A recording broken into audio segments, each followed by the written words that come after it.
अहीं किथे जाइए अहीं किसनू रोइए बह के अहीं की खाइए इन्ने ने बच्चे बुढ़ी मेरी मरेगी दी बुढ़ा मेरा दाल कराया दा हॉस्पिटल ते बंदा मेरा ओदे कोल गेदा आ अहीं किन्नू रोइए इन्हां नू किंगे रोइए एक एक किला प्यारी आई दी साडी ते सानू इंदे कोठी तो सानू बाहर दो ते इन्हां नू तू हिथे आ जाओ बस साडा कोई हक नहीं ते फिर रहने दा हुण सियाने तीजी पीढ़ी आई जाए ते तीजी पीढ़ी आई है हुणे जागे पहले क्यों नहीं जागे ਹੁਣ ਸਾਡੇ ਧੱਕਾ ਸਹੀ ਹੁਣੇ ਪੁਲਿਸ ਦੇ ਆ ਜਾ ਕੇ ਸਾਨੂੰ ਕਿਰਾਏਗਾ ਤੇ ਨਹੀਂ ਹੁਣ ਪੁਲਿਸ ਬੱਚੇ ਨਿਕਲ ਨਿਕਲ ਨਾ ਕੰਨੇ ਪਾ ਦੇ ਨਹੀਂ ਸਾਡਾ ਰਾਹ ਨਹੀਂ ਸਾਡਾ ਕਿਹੜਾ ਅਸੀਂ ਪੂਰੇ ਲੈਣੇ ਨੇ ਫਿਰਨੀਆਂ ਬਣਾ ਬਣਾ ਕੇ ਤੇ ਅਸੀਂ ਉੱਥੇ ਬੈਠੇ ਆ ਅਸੀਂ ਕਿੰਨੀਆਂ ਰੋਈਆਂ ਅੱਜ ਪੈਲੀਆਂ ਦੇ ਮਾਲਕ ਬਣ ਗਏ ਪਿੱਛੇ ਕਿਆ ਨਹੀਂ ਲੈ ਕੇ ਪੈਲੀਆਂ ਜਦ ਜੰਗਲਾ ਤੂੰ ਕਦੋਂ ਨਹੀਂ ਆਏ ਜਦੋਂ ਇਹਨਾਂ ਨੇ ਬੱਚੇ ਹੀ ਇੱਥੇ ਦਰਿਆ ਹੀ ਸਾਡੇ ਪਿਛਲੇ ਮਰ ਗਿਆ ਇੱਥੇ ਕਮਾਈਆਂ ਕਰਕੇ ਤਾਂ ਛੇਤੀ ਮੌਤ ਹੋ ਗਈ ਸੀ ਅੱਜ ਇਹ ਸਾਰੇ ਮਾਲਕ ਬਣ ਗਏ ਨੇ ਜਾੜੇ ਪੁੱਟੇ ਜਾੜੇ ਜੋਰ ਪੁੱਟੇ ਅਸੀਂ ਅੱਜ ਇੰਦੇ ਕਿੱਥੋਂ ਮਾਲਕੀਆਂ ਬਣ ਗਈਆਂ ਸਾਨੂੰ ਵੀ ਲੈ ਜਾਓ ਨਾਲ ਹੀ ਦੇ ਕੋਠੀਆਂ ਦੇ ਵਿੱਚ ਜਾਣਾ ਹੀ ਅਸੀਂ ਉੱਥੇ ਰੋਣਾ ਹੀ ਪਿਆ ਕਿ ਇਹ ਕੋਠੀਆਂ ਦੇ ਵਿੱਚ ਜਾਣਾ ਹੀ ਅਸੀਂ ਖੜੀ ਪਾ ਕਰਕੇ ਕਹਿੰਦੇ ਦੇ ਕੋਠੀਆਂ 'ਚ ਜਾਣਾ ਹੀ ਕੋਠੀਆਂ 'ਚ ਰਹਿਣਾ ਅਸੀਂ ਨਹੀਂ ਇੱਥੇ ਰਹਿਣਾ ਜੇ ਸਾਨੂੰ 14 ਪਰਨਾ ਜਗ੍ਹਾ ਨਹੀਂ ਤੇ ਅਸੀਂ ਉੱਥੇ ਕੀ ਕਰੀਏ ਅਸੀਂ ਕੀ ਖਾਈਏ ਇੱਥੋਂ इन्हों ने किन्ने रोइए ही बह के किन्ने हल्ले मारे ने बेंते साडे प्यारे मार गए हमें क्या चाहिए बह के आज ये मालक बन गए ने इथों दे पटवारी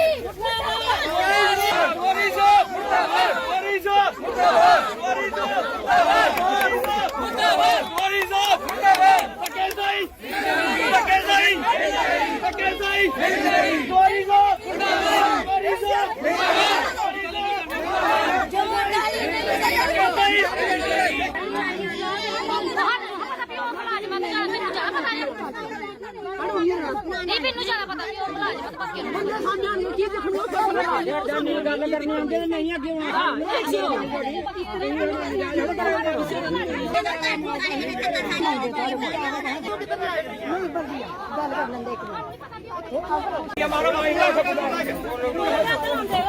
बस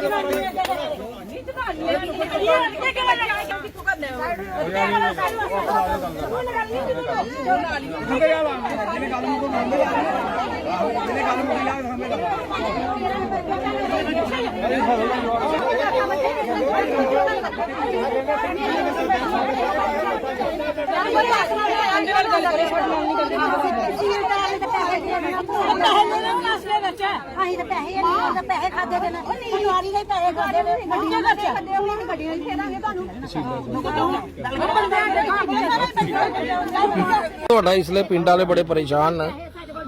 ਕੀ ਮਾਮਲਾ ਕੀ ਹੈ ਜਿਹੜੇ ਨਾ ਬੜੀ ਦੇਰ ਦੇ ਇੱਥੇ ਰਹਿੰਦੇ ਕਰਦੇ ਨੇ ਬਾਈ ਰਾਈ ਕਰਦੇ ਨੇ ਹੁਣ ਇੱਕ ਪਰਿਵਾਰ ਦੇ ਅੱਗੇ ਜਿਹੜੇ 4-4 5-5 6-6 ਪਰਿਵਾਰ ਬਣੇ ਦੇ ਨੇ ਜਿਹਦੇ ਕੋਲ 4 ਕਮਾਹੇ ਉਹਦੇ ਕੋਲ ਵਿਚਾਰਿਆਂ ਕੋਲ 2-2 4-4 6-6 ਕਨਾਲ ਜਗ੍ਹਾ ਹੀ ਰਹੀ ਦੀ ਹੈ ਤੇ ਇਹਦਾ ਜਿਹੜਾ ਰੁਜ਼ਗਾਰ ਵਗੈਰਾ ਇਹ ਖੇਤੀਬਾੜੀ ਉੱਪਰ ਹੀ ਹੈ ਇਹਨਾਂ ਲੋਕਾਂ ਕਹਿੰਦੇ ਵੀ ਇਨਸਾਫ ਹੋਣਾ ਚਾਹੀਦਾ ਜਿਹੜੀ ਇਹਦਾ ਮੇਨ ਜਿਹੜਾ ਆਕੂਪੇਸ਼ਨ ਹੈ ਖੇਤੀਬਾੜੀ ਹੈ ਵਿਚਾਰੇ ਥੋੜੇ ਥੋੜੇ ਉਹਨੇ ਪੁੱਤਰ ਪਿਓ ਦੇ ਅਗਰ 2 ਪੁੱਤਰ ਨੇ ਤੇ ਉਹਨਾਂ ਦੀ ਸ਼ੇਅਰ ਜਿਹੜਾ 50% ਆਇਆ ਅੱਗੇ ਉਹਦੇ 2 ਪੁੱਤਰ ਹੋਈਏ ਉਹ ਵਿਚਾਰੇ 12.5% ਉੱਪਰ ਰਹੀਏ ਦਿਨ ਬੜੀ ਥੋੜੀ ਜ਼ਮੀਨ ਇੰਦੀ ਜਿਹੜੀ ਹੈ ਤੇ ਜੇ ਇਹ ਵੀ ਚਲੀਏ ਤੇ ਇਹਦਾ ਵਿਚਾਰਿਆਂ ਦਾ ਰੋਜੀ ਰੋਟੀ ਦਾ ਜਿਹੜਾ ਮਸਲਾ ਨਹੀਂ ਇਹਨਾਂ ਨੇ ਕਿੰਨਾ ਆਪੋ ਸ਼ੇਅਰ ਕਰ ਲਿਆ ਇਸ ਜ਼ਮੀਨ ਦੇ ਮੈਂ ਇੱਕ ਗੱਲ ਇਹ ਸੁਣਾਓ ਕਿ ਮਾਲਕ ਕੋਈ ਹੋਰ ਹੈ ਇਹਨਾਂ ਕਾਗਜ਼ੀ ਪੱਤਰੀ ਕੋਈ ਸ਼ੇਅਰ नहीं की थी जो बंद है ना जिन्ना किंदा कब्जा है उससे कब्जे की ने आपस च भाईबंदी तौर जेड़ा डिस्ट्रीब्यूशन की थी ना डॉक्यूमेंट्री कुछ नहीं की अच्छा ते पर वो डॉक्यूमेंट्री साउंड उनते तो कागज निकले ना मालकी है इंतकाल वगैरह वेस्ट पाकिस्तानी होने की वजह कने इंदा स्टेट सब्जेक्ट नहा इस वजह कने इंदे इंतकाल नहीं हो सके 4 दा इंतकाल होया लेकिन दफा 8 दा जेड़ा इंतकाल होना है मालक बनने है वो नहीं बनी सके ਹੁਣ ਵੀ ਜੇ 370 ਟੁੱਟੀ ਹੈ ਤੇ ਵਿਚਾਰਿਆਂ ਦਾ ਇੰਤਕਾਲ ਹੁਣ ਵੀ ਨਹੀਂ ਹੋਇਆ ਕਰਦਾ ਅੱਛਾ ਜਿਹੜੇ ਇਹਦੇ ਡੋਮਿਸਾਈਲ ਬਣੇ ਨੇ ਉਹ ਕਿ 2 ਨੰਬਰ 2 ਦੇ ਨੇ ਉਹਦੇ ਉੱਪਰ ਕੋਈ ਇੰਦੀ ਰਜਿਸਟਰੀ ਇੰਤਕਾਲ ਵਗੈਰਾ ਨਹੀਂ ਹੋਇਆ ਕਰਦਾ ਸਰਕਾਰ ਨੇ ਉਹ ਵੀ ਕੋਈ ਇੰਦੇ ਕਨੇ ਇਨਸਾਫ ਨਹੀਂ ਕੀਤਾ ਅੱਛਾ ਇਹਨਾਂ ਕੀ ਜਿਹੜਾ ਡੋਮਿਸਾਈਲ ਦਾ ਵੀ ਪੂਰਾ ਹੱਕ ਜੇ ਦਿੱਤਾ ਤੇ ਪੂਰਾ ਮਿਲਣਾ ਚਾਹੀਦਾ 370 ਟੁੱਟੀ ਅਗਰ ਤੇ ਸਭ ਪੂਰੀ ਤਰ੍ਹਾਂ ਲਾਗੂ ਕਰਨੀ ਚਾਹੀਦੀ ਹੈ ਨਾ ਡੋਮਿਸਾਈਲ ਇੰਦੇ ਅੱਜ ਵੀ ਰਜਿਸਟਰੀ ਤੋਂ ਨਹੀਂ ਹੋ ਰਹੀ ਇੰਦੀ ਰਜਿਸਟਰੀ ਵਗੈਰਾ ਨਹੀਂ ਹੋ ਰਹੀ ਕੀ ਸਮਝਦੇ ਹੋ ਕਿ ਬੀਜੇਪੀ ਸਰਕਾਰ ਖਾਲੀ ਇਹ ਗੱਲਾਂ ਹੀ ਨਾ ਚਲੋ ਅਸੀਂ ਇਸ ਬਾਰੇ ਕੁਝ ਨਹੀਂ ਕਹਿੰਦੇ ਸਰ ਮੈਂ ਨਿਊਟਰਲੀ ਨਹੀਂ ਡੋਮਿਸਾਈਲ ਨਹੀਂ ਨਾ ਤੁਹਾਡੇ ਗੱਲ ਡੋਮਿਸਾਈਲ ਦੇ ਵਿੱਚ ਇੰਦੇ ਕਨੇ ਭੇਦਭਾਵ ਹੋਏਦਾ ਇਹਨਾਂ ਕਿ ਪੂਰਨ ਹੱਕ ਜਿਹੜਾ ਮਿਲਣਾ ਚਾਹੀਦਾ ਉਹ ਨਹੀਂ ਮਿਲਦਾ ਅੱਛਾ ਹੁਣ ਤੁਸੀਂ ਇੰਦੇ ਮੋਤਵਾਰ ਹੋ ਐਕਸ ਸਰਪੰਚ ਤੁਸੀਂ मौजूदा सरपंच भी अच्छा मौजूदा सरपंच 2000 गिडंगनाल का रहने वाला हूँ सर। इधर हमारे जो बेस्ट पाकिस्तानी हैं ये 1947 से जहाँ आए हुए हैं। इन्होंने जूड़ जल्ला उखाड़ कर अपनी ज़मीनें बनाई। जब ज़मीनें बनाई और 1953 में मेरा ख्याल है कि इनको कोई अलाटमेंट हुई लालों की। ये लोग बेचारे ज़मीन बोते रहे और इन्होंने लालों ने केस किया कि हमें ज़मीन चाहिए। इनका केस चल रहा था। तो इधर लोग जो हमारे जो लोग हैं कि इनको पता नहीं है कि किसी का केस जीता है कहीं नहीं जीता है। जो जम्मू के रहने वाले हैं, जो डेली डिवीजन कमिश्नर के पास जाते हैं, डेली कोर्ट के पास जाते हैं। जो लोग हमारे अनपढ़ हैं, इनको कोई पता नहीं है कि क्या करना है क्या नहीं। और सोच ये है कि ये बेस्ट पाकिस्तानी है, बोलते हैं हम बेस्ट पाकिस्तानी, लेकिन बैड पाकिस्तानी हो गए थे। अगर हमारे स्टेट ऑब्जेक्ट हमारी तरह होते तो हम 71 के तहत मालिक बन जाते इधर, लेकिन ये बेचारे मालिक नहीं बन सके, इसलिए इनके साथ आज धक्का हो रहा है। और हम कहते हैं ठीक है, मैंने इन लालों से रिक्वेस्ट किया सुबह से, मैं रुक जाओ, हम दोनों पार्टियों को बैठाते हैं, बैठ के फैसला करते हैं, जो होगा वो का जो आपको हिस्सा आपको मिल जाएगा। ये बोल रहे हैं कि नहीं आज हम हिस्सा लेके जाएंगे, जो मर्जी हो जाए। क्या फैसला क्या हुआ इससे? फैसला क्या है, इन्होंने कोई फार्म भरा है जम्मू वालों ने कि हमें मतलब कई जगह नंबर है, उसमें लिखा है हमें चौथा हिस्सा जगह चाहिए, कहीं लिखा है हमें 50% चाहिए।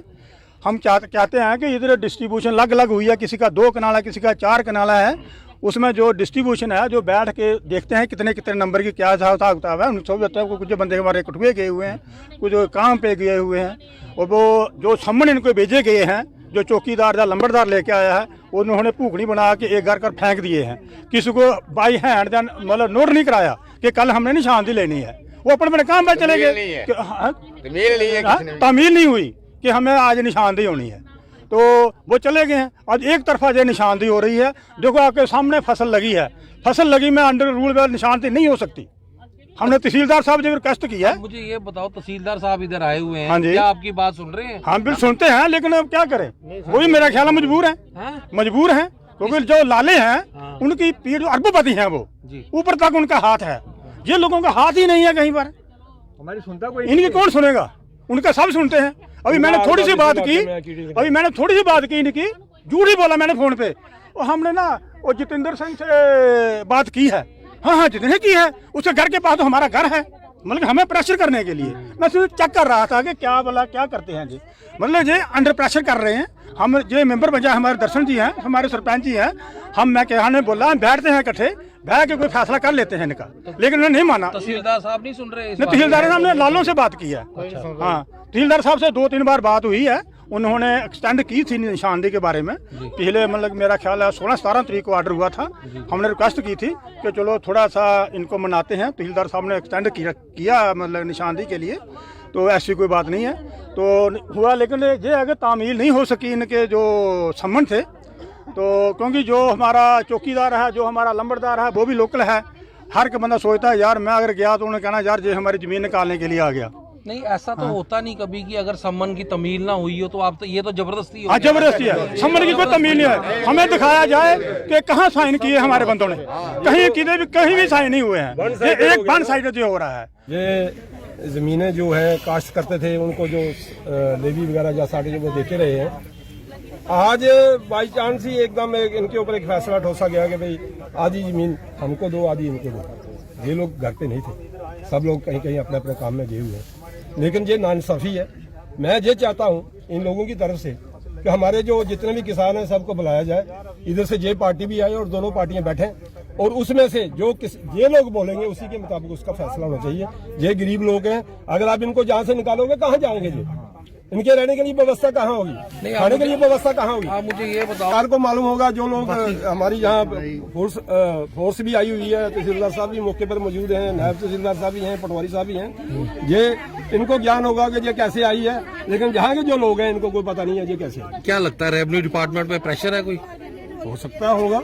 प्रेशर भी हो सकता है, या कहीं और भी कारण हो सकते हैं, क्योंकि ये लोग जो हैं जम्मू के रहने वाले हैं, हाई पोजीशन पे हैं, एक कहीं भी जहाँ भी चाहे वो कर सकते हैं। ये जो किसान हैं अनपढ़ किसान है, इनके पास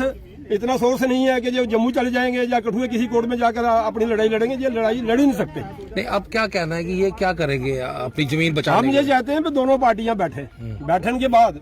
इन लोगों के भी व्यू लिए जाएं और उनके भी व्यू लिए जाएं, उसके बाद जो फैसला हो वो आगे उसको लागू किया।